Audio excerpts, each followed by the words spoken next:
Hi there, great to see you thriving bees. We are on week 1 of our mini teacher training on social media. Today it's AirNATOMY and we dive deep into the captivating realm of movement in the human body. But first, what exactly are those body movements? Well, amici, those movements are the vast spectrum of actions our body can perform, all thanks to its intricate interplay of bones, muscles, and joints. Those movements aren't just confined to our conscious actions during yoga, they are an integral part of our everyday lives, both conscious and unconscious. When we bring those movements into our yoga practice, something magic happens. We supercharge our body awareness, prevent injuries, and enhance our mobility. Now, for this week's adventure, we are shining a spotlight on 2 specific body movements. Protraction, also known as abduction, and retraction or adduction. Those gems play a pivotal role in our scapulas and clavicles as well as the head or neck. Let's work through some steps and make it easy. Step number 1, crack the anatomy code. Make learning fun and accessible to all yoga practitioners. Let's face it, those anatomical terms can sound like a mouthful, right? So let's spice things up and explore a creative way to say retraction and protraction in a different way. We're here to sprinkle some yoga magic and make learning anatomy a breeze. And while keeping it fun, engaging, and accessible for all yoga practitioners. Decode scapula retraction. How can we say in easy words retraction of the scapula? Your aim is to have your student truly grasp what you're saying. And we are doing it by ditching the complicating anatomical words for something more relatable. Let's start with the shoulder blades, also known as scapulas. For example, we can say something like squeeze your scapulas together. Or you can say something like visualize pulling your shoulder blades together as if they were 2 magnets. Scapulas are kissing on your back. Fun and engaging, right? Pressing your scapulas into your back. Imagine squeezing, pinching, or holding something in between your shoulder blades. Think about sliding your shoulder blades down your back. And last one, pulling your shoulders away from your ears. When you want to emphasize scapular retraction, consider the chest. Visualize the chest opening. And guess what? As we open up the chest, you automatically retract those scapulas at the back. Fun, right? Now, let's consider the hands, arms, and elbows as a way to convey the message. For example, you can say something like, imagine trying to touch your elbows together behind your back. Now, let's think about the clavicles. When we say broaden the clavicles, students instinctively retract their shoulders, right? We get it.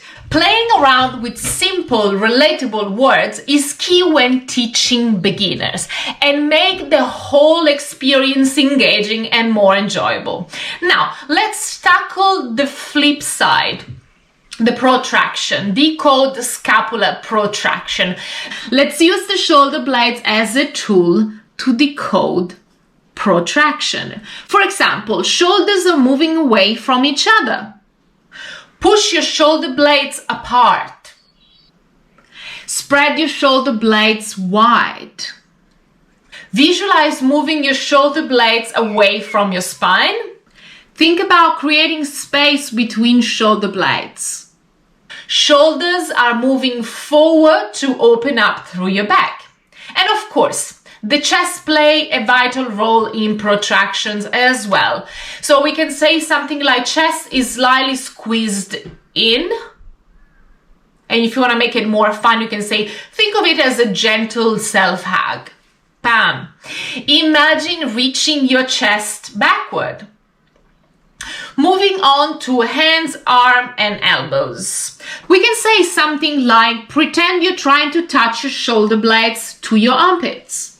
In plank, you can say something like, imagine your hands are sliding toward each other. Picture pushing a wall away from you with your hands. Fun. Aren't those cues of fun and engaging? We think so too.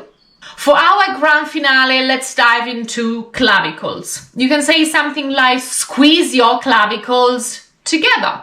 There you have it, yoga teachers. Cracking the anatomy codes with creativity and easy to understand language. It's a great way to engage with your student. Your student will not only learn, but also engage and enjoy every step of the yoga journey. Step number 2, diving into yoga poses with confidence. Now that we infuse the magic of engaging fun and accessible language into our yoga anatomy, let's roll out our mats and put those words into actions.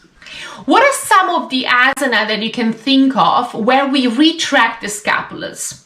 Well, most of the back bends. For example, cobra pose, Bhujangasana, and upward facing dog, Urdhva Mukha Svanasana. In those poses, you lift your chest and upper body off the ground, all while focusing on the magic squeeze of your shoulder blades as you open up through your chest. Another example are Warrior 1 and Warrior 2, Virabhadrasana 1 and 2. In those poses, you draw your shoulder blades slightly together and down. As you reach your arm, Virabhadrasana 1, you reach your arms up. Virabhadrasana 2, you reach your arms to the side. Fish pose, Matsyasana. As you arch your upper back and lift your chest, you retract your shoulder blades to enhance the stretch. Moving on to protraction of the scapula. What are some of the asana where we protract the scapulas? For example, as we mentioned before, in plank pose, Kumbhakasana. While maintaining a plank pose, you focus on pushing the floor away, and that you naturally have that engagement with your scapulas, muscles, and create a slight protraction. Chaturanga Dandasana. In this yoga push-up, it's common to retract the scapulas as you lower down. However, to support your arms and upper body, remember to push the floor away even if you lower down to create and engage your muscles around your arms and your back. Child pose. Balasana. When extending your arms forward in child pose, you can encourage a mild protraction of the shoulder blades. Let's now talk about the head and neck protraction. While head protraction isn't typically emphasized in yoga, it's important to remember that those movements should be gentle and subtle, never forced. There are certain yoga asana where you might experience some degree of head protraction while maintaining proper alignment and safety. This means maintaining a neutral and stable neck position to prevent strain on the cervical spine and the overall health of your spine and neck. Here are a few examples. Child pose, again, Balasana, and extended puppy pose, Uttana Shishosana.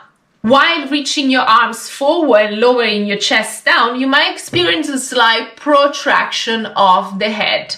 Let's now talk about the head or neck retraction. Retraction of the head, also known as the neck retraction or chin tucking, it is a movement that involves drawing the chin inward toward the neck. It's often used to maintain a neutral cervical spine position and to prevent straining the neck during different yoga poses.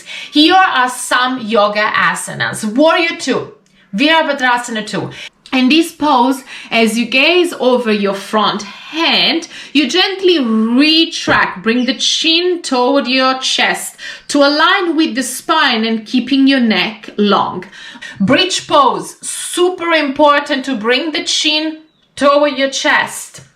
Setubandha Savangasana. In bridge pose, you are kind of forced to retract your head. So it is a natural neck alignment. Same in plow pose. When transitioning into plow pose, retracting your head or neck and bring your chin toward the chest before lowering your legs overhead to protect your neck is a safety measure. Remember, in plow pose, as much as in Setu Bandha Sarvangasana, it's best not to move your head from side to side to protect your neck. Maintaining neck retraction in those poses ensure proper alignment and reduce risk of straining or compressing the cervical spine. Cueing that before entering the pose is essential. So being mindful for you and for your student. Now we have reached step number 3. Let the magic of the movement begin. Beginning to flow, to explore the magic of body movement. As we flow through our practice, we will find creative, engaging cues to replace complex terms like scapular retraction. While you are in the flows, don't forget to document your journey. Take photos or short videos of your practice, share them with us. Connect, inspire, and be inspired by fellow yoga teacher in this journey. Express gratitude, guys. Take a moment to appreciate the incredible capabilities of your body. Don't take it for granted. Be grateful for the opportunity to move, explore, and grow through yoga. Whether you are a seasoned yoga teacher or just starting your journey, celebrate every step of your progress. Remember, it's all about the journey, not the destination. And as always, this is just the beginning.